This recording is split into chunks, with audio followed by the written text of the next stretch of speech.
Halo, apa kabar anak-anakku sekalian dimanapun Anda berada? Assalamualaikum warahmatullahi wabarakatuh. Kembali lagi kita bertemu dalam pembelajaran IPA khusus untuk kelas 7. Materi ini kita akan belajar mengenai pencemaran lingkungan.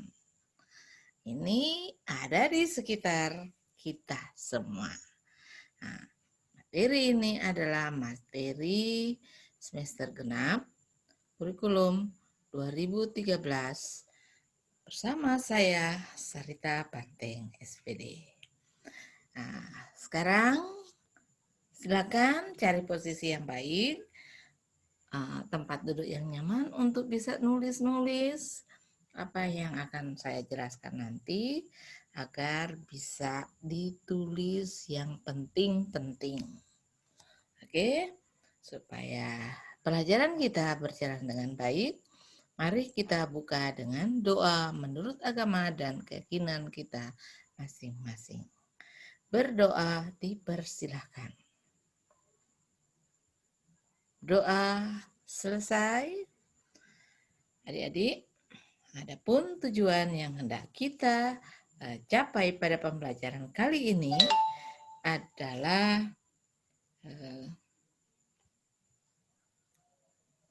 setelah proses pembelajaran selesai, peserta didik atau adik-adik diharapkan dapat menjelaskan jenis-jenis pencemaran lingkungan. Jadi setelah ini saya menjelaskan, adik-adik diminta untuk dapat menjelaskan jenis-jenis pencemaran lingkungan. Dan tujuan yang kedua, Ibu akan memberikan sebuah gambar tentang pencemaran. Nah, adik-adik di sini Ibu minta untuk dapat memberikan solusi atau cara mengatasi pencemaran lingkungan sesuai dengan keadaan gambar yang terlihat nanti. Oke, makanya mari kita perhatikan baik-baik penjelasan berikut. Ya, ini kita perhatikan. Nah, ini gambar apa kira-kira? Nah, tuh sudah banyak yang berteriak. Oh, ini gambar tempat sampah. Nah, kira-kira tempat sampah seperti ini baunya kayak apa ya? Nah, seperti kalau kita yang tinggal di daerah Manado, kemudian jalan di Sumompo, sekitar tempat pembuangan sampah, kita akan masih dari jauh kita sudah tercium aroma yang kurang sedap dari sampah. Nah, sekarang kita lihat penjelasan selanjutnya. Bayangkan ya, kalau hal tersebut, sampah seperti itu ada di sekitar rumah kita. Kira-kira kita bisa nyaman untuk bernafas, untuk makan bisa enak. Nah, sekarang untuk tahukah kamu mengapa sampai lingkunganmu bisa seperti itu? Nah, lalu bagaimana cara kita mengatasi hal tersebut agar indah dan nyaman dipandang mata? Nah, untuk mengetahui dan mengatasi hal tersebut, marilah kita ikuti pembahasan berikut. Yuk. Pengertian pencemaran. Nah, apa sih pencemaran? Nah, ini pengertiannya. Pengertian pencemaran menurut Kementerian Lingkungan Hidup Republik Indonesia dalam Undang-Undang Nomor 4 Tahun 1982 tentang ketentuan-ketentuan pokok pengelolaan lingkungan hidup telah dijelaskan pengertian pencemaran, yaitu pencemaran lingkungan adalah masuk atau dimasukkannya, berarti masuk atau dimasukkan makhluk hidup kah itu, zat kah, energi atau komponen lain ke dalam lingkungan atau berubahnya tatanan lingkungan akibat kegiatan manusia atau proses alam. Nah, sehingga kualitas lingkungan turun sampai ke tingkat tertentu yang menyebabkan lingkungan menjadi kurang atau tidak dapat berfungsi lagi sesuai peruntukannya. Jadi itu pengertian dari pencemaran. Jadi masuk atau disengaja dimasukkan itu makhluk hidup, energi, zat, komponen lain yang dapat mengubah tatanan lingkungan akibat bisa saja kegiatan manusia atau bisa kegiatan dari alam. Yang kegiatan alam biasanya seperti banjir, longsor, gunung meletus, dan lain sebagainya. Nah, kalau manusia kan disengaja, kita yang membuang secara sengaja. Jelas toh? Berikut. Nah, National Geographic mendefinisikan polusi sebagai masuknya bahan berbahaya ke lingkungan. Ini National Geographic. Definisi mereka, polusi adalah sebagai masuknya bahan berbahaya ke lingkungan. Bahan berbahaya itu banyak sekali.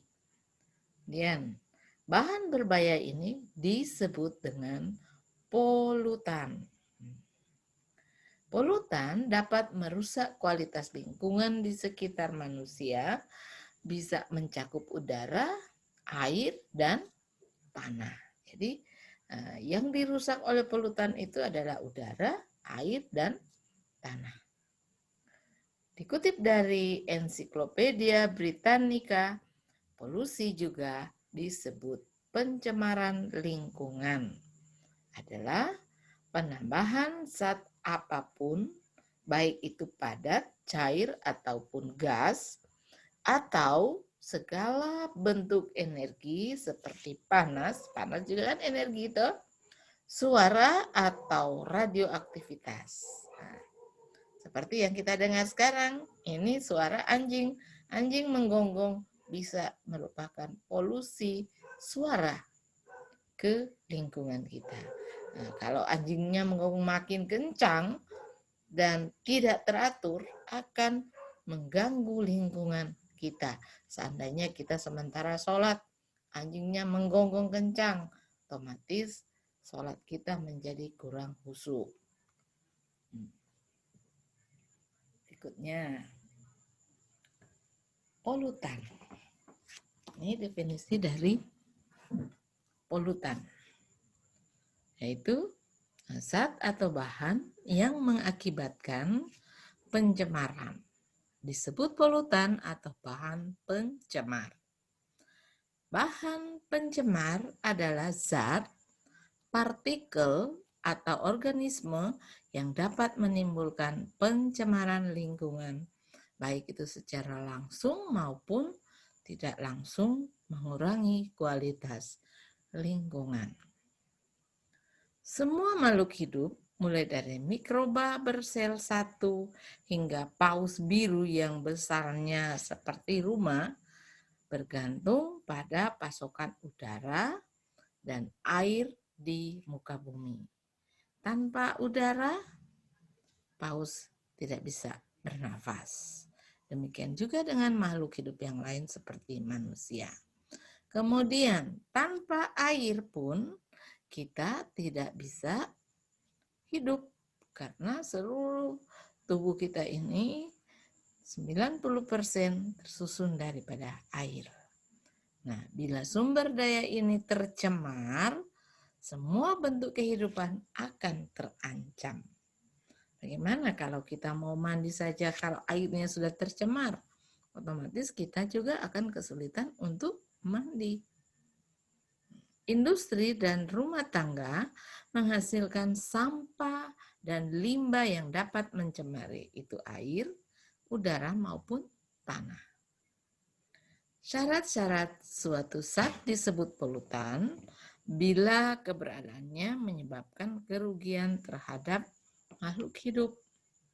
Dia dikatakan sebagai polutan kalau keberadaannya di situ berlebihan. Karakteristik polutan. Ini karakteristik dikatakan sebagai polutan ya. Ini ada 3, yaitu 1, jumlahnya melebihi jumlah normal. Seperti kita kalau penyakit ginjal, biasanya kalau kita minum air terlalu berlebih, maka air juga akan menjadi polutan di dalam tubuh kita. Kemudian 2, berada pada waktu yang tidak tepat. Kayak tadi kan, sementara kita belajar, kemudian dengar anjing menggonggong, akibatnya suara saya kurang jelas adik-adik dengar. Itu berada pada waktu yang tidak tepat. Kemudian 3, berada pada tempat yang tidak tepat. Berarti macam kotoran ayam misalnya.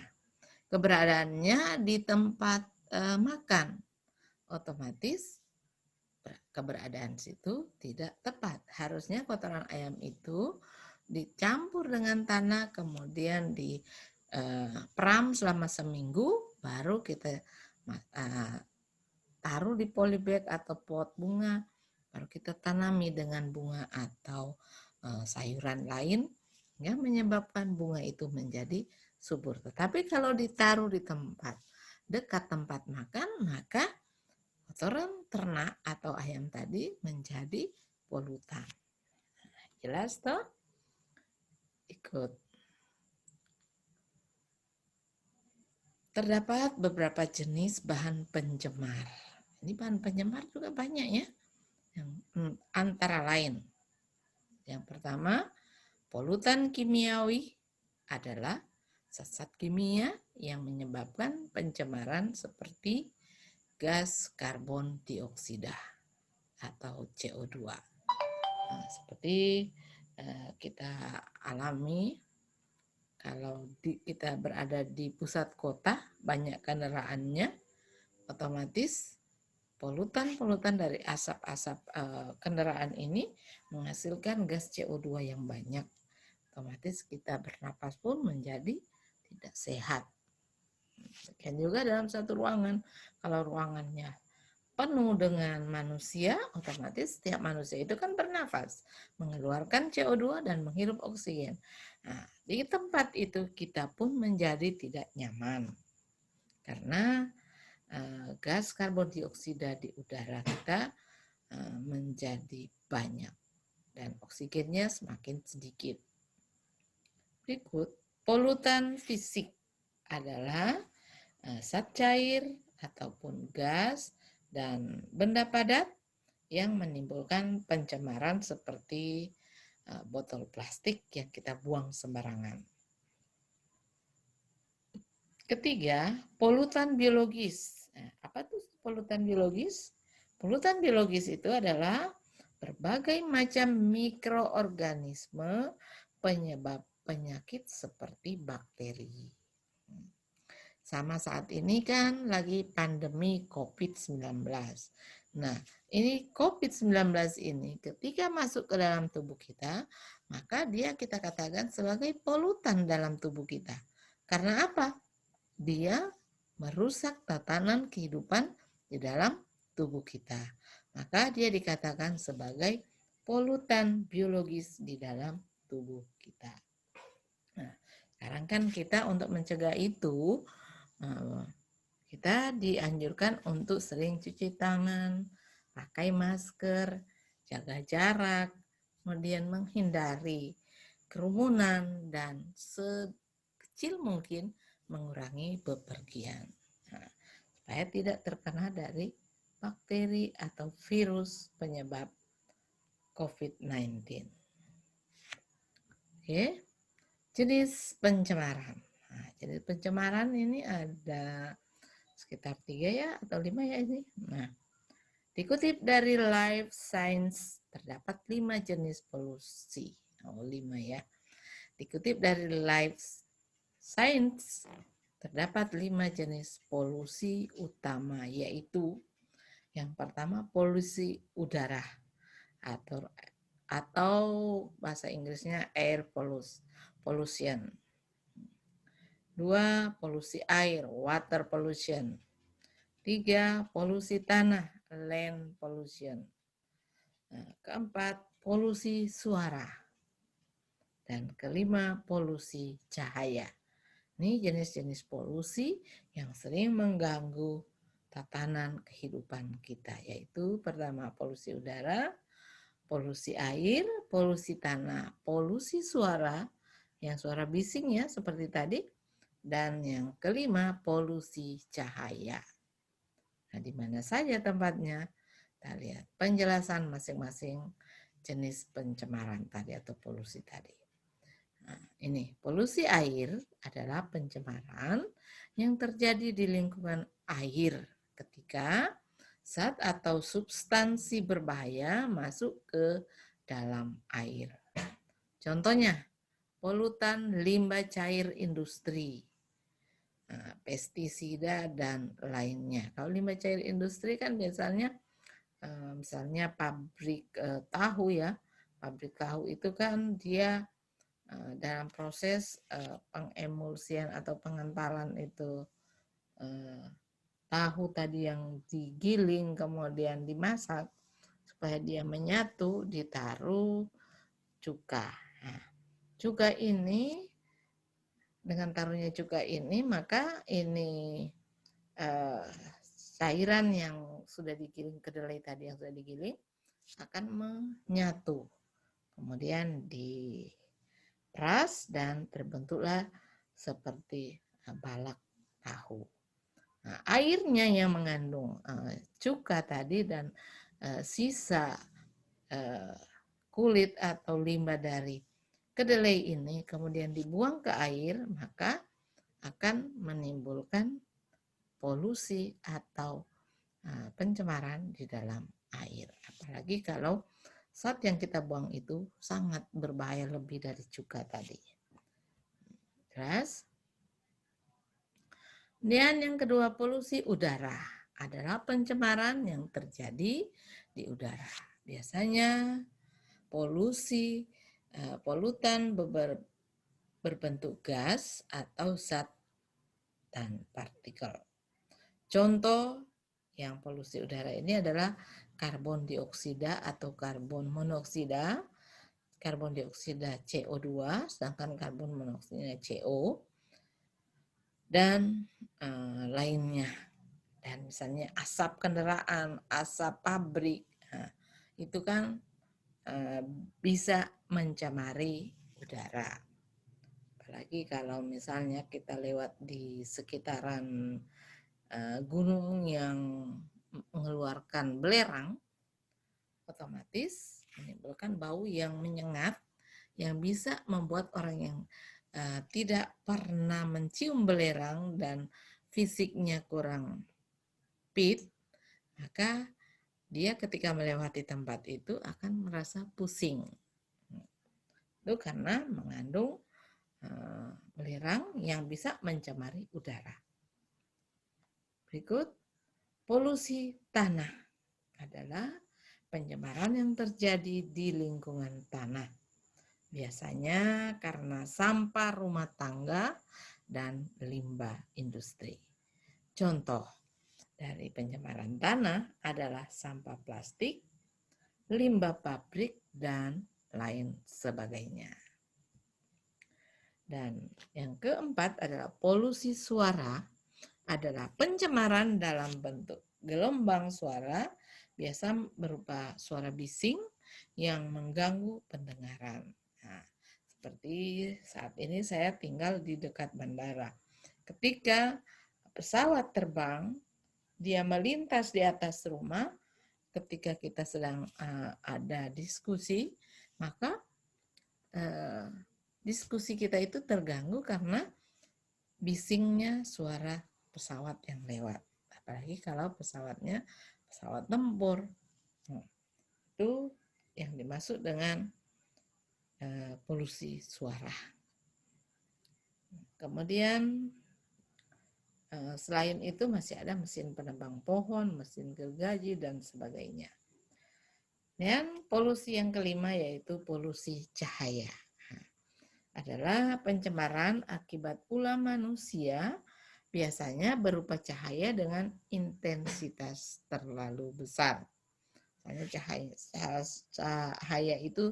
cahaya sorot itu semakin besar sehingga mata kita tidak mampu menerima cahaya itu, otomatis mata kita akan mengecil, pupil kita akan mengecil dan berusaha, kalau mata kita akan menutup, menyebabkan mengatur cahaya masuk ke mata itu supaya mata kita tidak menjadi rusak.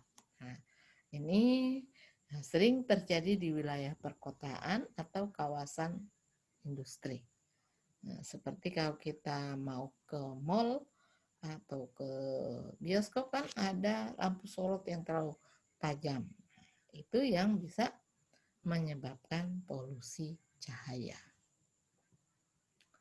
Nah, berikut cara mengatasi pencemaran lingkungan. Tadi kan kita sudah pelajari 5 polutan tadi. Nah, sekarang cara mengatasinya. Nah, ini beberapa cara yang dapat dilakukan untuk mengatasi pencemaran lingkungan.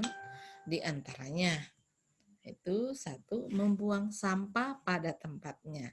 Jadi kita bisa pilihkan mana sampah organik dan mana yang anorganik. Yang sampah organik itu sampah yang dapat diurai oleh bakteri. Sedangkan anorganik berarti sampah yang tidak bisa diurai oleh bakteri. Contohnya itu yang sampah anorganik, yaitu plastik, botol bekas, kaca, dan lain-lain. Sedangkan sampah organik itu adalah sampah-sampah sisa dari tumbuhan yang masih bisa dibusukkan atau diolah oleh bakteri, diuraikan oleh bakteri. Itu makanya kita harus buang sampah pada tempatnya. Sampah basah kita buang di tempat sampah basah, dan sampah kering kita taruh di tempat sampah kering. Supaya sebentar sampah basah ketika kita olah tidak tercampur dengan plastik. Berikut penanggulangan limbah industri. Jadi limbah industri itu tidak langsung dibuang ke sungai atau ke laut, tetapi kita buat dulu di suatu tempat penampungan limbah cair dari industri itu, baru setelah dia mengendap, yang air yang mengapung itu yang dibuang ke sungai. Perhatikan bahan-bahan yang berat itu sudah mengendap ke dalam tanah, dan yang mengapung itu berarti zat-zat yang tidak berbahaya. Jadi seperti pengolahan emas, di tempat pengolahan emas kan dia menggunakan merkuri untuk menyatukan emas-emas yang dari penggilingan batu yang mengandung emas itu kan digiling dulu, baru ditaruh cairan HCl atau merkuri. Setelah ditaruh merkuri, emas itu akan menyatu dan menjadi seperti yang kita gunakan sebagai perhiasan, yaitu cincin, gelang, dan anting, dan sebagainya. Itu limbah industri. Dan penanggulangan pencemaran udara. Jadi kalau pabrik yang cerobong-cerobong pabrik itu tidak sembarangan membuang asapnya, tetapi asapnya harus dibuat cerobong ke atas supaya asap dari pabrik itu tidak mencemari lingkungan yang ada di sekitarnya. Dan keempat, melakukan penghijauan dan penanaman pohon. Mengapa penanaman pohon ini perlu? Karena CO2 itu diserap oleh tumbuhan. Dengan diserapnya CO2 oleh tumbuhan, otomatis CO2 yang ada di alam ini berkurang. Dan oksigen juga akan bertambah karena hasil dari fotosintesis pada tumbuhan itu adalah oksigen dan karbohidrat yang kita makan. Dan yang kelima adalah penggunaan pupuk dan obat pembasmi hama tanaman yang sesuai. Jangan tanamannya hanya butuh sesendok pupuk, kita taruh 5 liter. Otomatis pupuknya akan mubasir di tanah dan akhirnya mencemari lingkungan. Demikian juga dengan pembasmi hama, pembasmi rumput, harus tepat sasaran. Jadi itulah cara mengatasi pencemaran lingkungan. Dan kesimpulan yaitu satu, pencemaran lingkungan adalah masuk atau dimasukkannya makhluk hidup, zat, energi, atau komponen lain ke dalam lingkungan atau berubahnya tatanan lingkungan akibat kegiatan manusia atau proses alam. Sehingga kualitas lingkungan turun sampai ke tingkat tertentu yang menyebabkan lingkungan menjadi kurang atau tidak dapat berfungsi lagi sesuai peruntukannya. Beberapa cara yang dapat dilakukan untuk mengatasi pencemaran lingkungan diantaranya sebagai berikut. Buang sampah pada tempatnya, penanggulangan limbah industri, penanggulangan pencemaran udara, penghijauan dan penanaman pohon, dan penanggulangan pupuk, penggunaan pupuk dan obat pembasmi hama tanaman yang sesuai, dan pengurangan pemakaian CFC. Nah, ini sering dikenal dengan gas freon. Kemudian ada juga yang dipakai pada hairspray. Kalau tidak ada freon di hairspray, maka hairspray itu tidak akan mengental ketika kena rambut. Nah, itu kita perlu kurangi. Sekarang setelah kita mengikuti penjelasan tadi, kita masuk pada uji kompetensi. Di sini Ibu mau menguji apakah adik-adik memahami penjelasan tadi, bisa menganalisa atau tidak. Ini tujuannya untuk salah satunya menambah nilai harian Anda. Makanya sesudah mengerjakan soal ini, silakan kirim kembali ke guru mata pelajaran. Oke, nomor 1, perhatikan pernyataan berikut. Ini pernyataannya untuk dianalisa. Nah, pertama, setiap hari kita membuang sampah plastik sembarangan tempat. Kemudian, aki yang sudah rusak kita buang di belakang rumah saja. Nyandak ditaruh di tempat yang seharusnya, tapi kita buang sembarangan. Kemudian kedua, baterai, misalnya baterai jam dan lain-lain, kita biarkan rusak sampai zat kimia di dalam baterai itu, yang terkandung di dalam baterai itu, berceceran di sekitar kita, apalagi kalau tercecernya dekat sumur.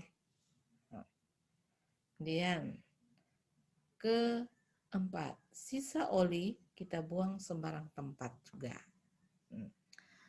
Dan misalnya sisa deterjen juga kita siram ke sembarangan. Dari pernyataan di atas dan kita kaitkan lagi dengan jenis-jenis pencemaran yang kita sudah pelajari tadi, kira-kira pencemaran apa yang paling dominan yang dapat diakibatkan oleh pernyataan-pernyataan ini. Berikan alasanmu. Ketika Anda menjawab, oh ini pencemaran, misalnya pencemaran tanah atau pencemaran udara atau pencemaran air. Berikan alasannya, misalnya contohnya, pencemaran air. Oh, pencemaran air ini. Mengapa? Karena ini. Ya, begitu cara menjawabnya ya. Sekarang yang soal kedua. Perhatikan gambar berikut. Nah, di gambarnya kira-kira ini apa ini? Ini pelabuhan ya. Nah, karena kita melihat ini ada kapal-kapal. Nah, ini ada perahu di sekitarnya. Nah, sekarang setelah melihat ini, kira-kira apa ini? Berikan solusi yang tepat untuk mengatasi agar ini sampah ini tidak mencemari lingkungan pelabuhan ini. Kira-kira usaha Anda apa? Jelaskan ya. Apakah hanya mengangkat sampah ini, besoknya balik lagi, atau bagaimana? Berikan pendapatmu sesuai jalan pikiranmu untuk mengatasi ini. Oke, selamat bekerja. Setelah bekerja, kirim kembali ke guru mata pelajaran, baik itu lewat WA atau lewat video yang Anda rekam. Oke, sampai di sini perjumpaan kita. Semoga pertemuan kali ini membawa manfaat dalam kehidupan kita. Sampai bertemu pada episode selanjutnya, dan bagi yang belum pernah mensubscribe video saya, silakan mengklik subscribe dan lonceng agar ilmu-ilmu selanjutnya bisa tersambung. Oke, karena materi ini baru sebagian kecil dan masih ada pembahasan-pembahasan selanjutnya. Oke, untuk itu di akhir pertemuan kali ini kita tutup dengan doa. Semoga apa yang kita pelajari hari ini dapat bermanfaat dalam kehidupan kita. Berdoa menurut agama dan keyakinan kita masing-masing. Dipersilakan. Doa selesai. Akhir kata, Assalamualaikum warahmatullahi wabarakatuh. Bye, tetap jaga kesehatan dan salam sehat.